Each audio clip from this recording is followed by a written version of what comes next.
Hello everyone. So now let's go ahead and check the other cool feature that has been added into Link Wizard version 2.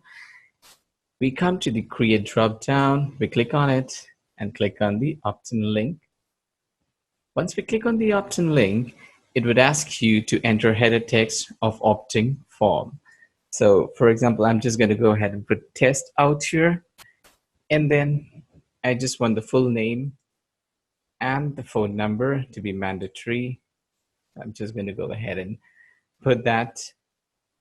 You also have an option out here to enter button text. You can either write done or submit or anything of your choice. Now what you can do is you can go ahead and you can set button color. You can change that in case you do not want that color. You want to add some other color, you can go ahead with that. You want to change the text color, you can change that. You want to change the background color, you can go ahead and change the background color. Now you would need to go ahead and add an image for the background out here.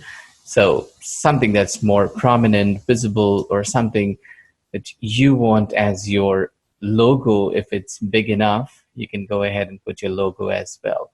So for the time being, what I'm going to do is I'm just going to go ahead and put a random image for you to understand how it works. And the background would come like this. Then I'm going to go ahead and enter the actual URL.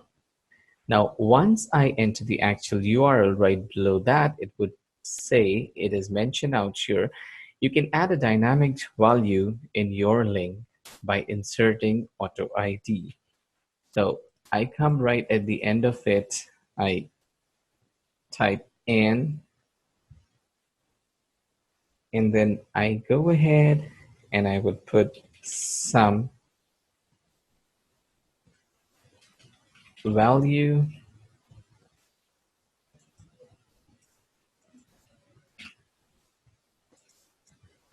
equals to auto ID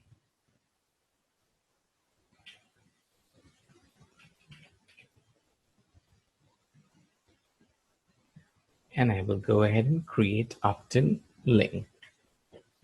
Now that my link has been created, I need to go back to the dashboard and I would need to. Right now, if I show you before I could even copy, everything is 0. Today's click is 0, total number of click is 0, and out here there is nothing, everything shows 0.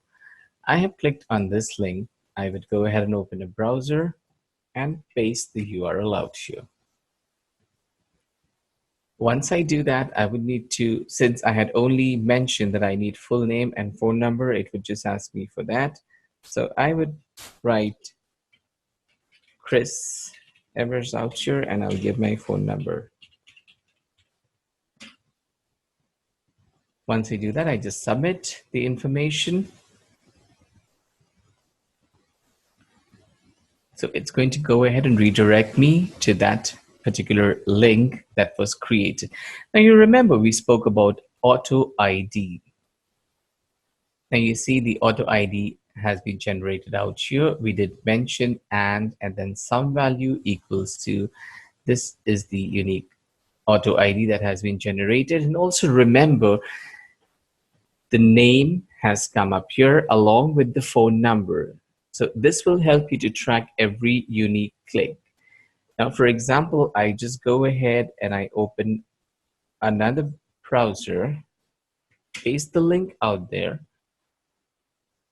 My auto ID would change at this point of time. Once I click out here, I'm going to, let's say I'm just going to go by any name.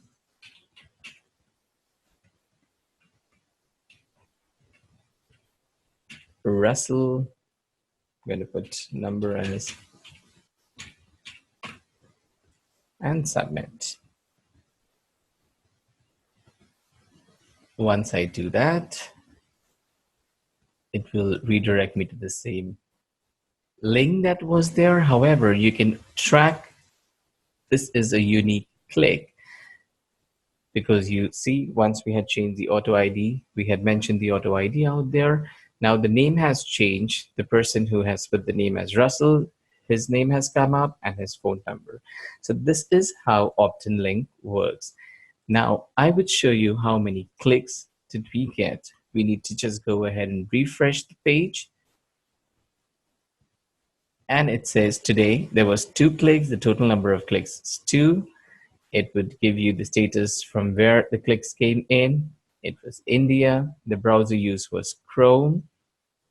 It's dark traffic that I explained earlier, and the operating system that was used. Now it shows redirect to. Now once we come down out here, you click on the redirected logs. It will show you from where the people access, from where the customers, the client, they had accessed this. If you click on block logs, if you have any country blocked, it would give you information out here. Since we did not block, there is no information available out here.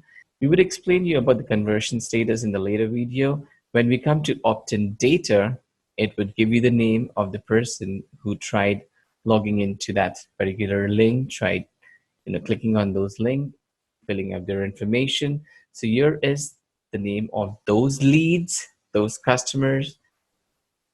It would give you the time, it would give you the day and the date, the phone numbers, email ID. Since it was not mandatory, the email ID did not get captured. So this is all about opt-in link and how opt-in link works. I will explain to you about the other features in later videos.